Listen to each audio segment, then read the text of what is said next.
Ekitongole kya Crime Intelligence natete nga kidumirwako Emikisha Macklin bakuta avuka basatu ababye ssente zombaka wa Busiro East Midali Lubega Siguna akali amagwa kigayibwa nti Siguna yatutte emmotoka ye ku Washing Bay ku Lwokutaano n'agiwa bakanaye bajozi nga ne babidde ssente ze nga ziri obukadde 118 bwe yakomyewo okutonda emmotoka yasanze tezirimo n'agenda ku polisi ya Lubaga Road okugula omusango era ne yakwatagana ku Crime Intelligence ab'enatete batandika okunoonya abavubuka bano avuka kuli kwasimu Judani John Vian Kibale n'emigadde Emmanuel omukono yali kubiba n'abalala bategeeza ndi ssente bakyazirina ssente zaali mu mmotoka omutto nga mulimu bubbando emmotoka twagyoza abangi ati mu kugyoza abangi oyo ne mugamba matikira baki sente abatutte maka ganyina ku luguudo linakawuka nga bye batuuseyo ssente bwekyalutayo Edward gaakirawo ayitiddwa abeewo omuvubuka alenye musiringi n'abasirikale okukana nga bagiyeyo obukadde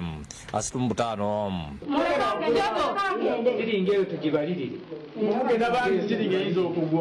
Poliisi ebaza akavangata kano okuzikakasa. Tuzisanze waggulu mu siiringi ng'omuvubuka yaziteeka mu kasawo buno ng'obugula ebintu ng'abitadde mu kasolya k'ebbaati era bwe tuzijjeeyo tuzikwasiza abapoliisi. Yongedde ku muzigo gw'omuvubuka omulala ne baza ennyumba nga basanze tewali wadde ekikumi. Poliisi efunye amooli nti ssente zaatwaliddwa mpigi ng'omu ku bavubuka yazikwese mu loogi. Abakwate beerumiriza okubba ssente zino nga buli omu abadde asonga mu munno okutwala akavangata akanene ng'omu ategeeza nti yatwalako bbando 2 omulala n'atwala zonna.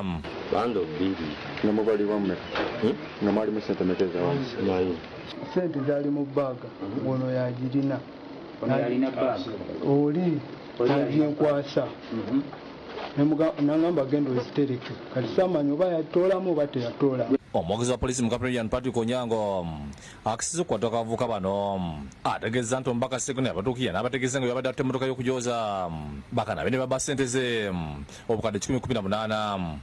Honorable Segona yatutuukirira nga yeemulugunya abantu bakanabe eri mu Lubaga Road yabadde atutte emmotoka ye okugiyoza nga tebamubyeko ssente ze. Agambye nti basobodde okuzuuka na 65 kakati bakyali ku migugu abamu ku bakanabe abadduse okulaba nga bazuula ssente zonna. 118 obukadde 118 million. Kati twasobodde okukwatayo basatu bano bamaze okutuyamba tuzuddeyo ssente zimu obukadde 35. Kyokka aseera abantu okumya okutambula ne ssente nnyingi nga tebalina bukumala. N'ogenda ne ssente nnyingi bwoti mu Washing Bay ate n'okwasa bakanabe n'ogenda n'okola ebibyo nga ssente zo obukadde n'obukadde ogirese ki mu bbuutu ba mmotoka eyo naye si kirungi. Onyango ategeeza nti abakwate bakugulwako omusango gw'obubbi ng'esaba erina bakutwalibwa mu kooti babitebye. Twabaguddeko omusango ey'obubbi ba theft of cash eri fayiri yaffe. Kiza Matene ne David Tamani bakusakidde eggulu eno lwabukedde.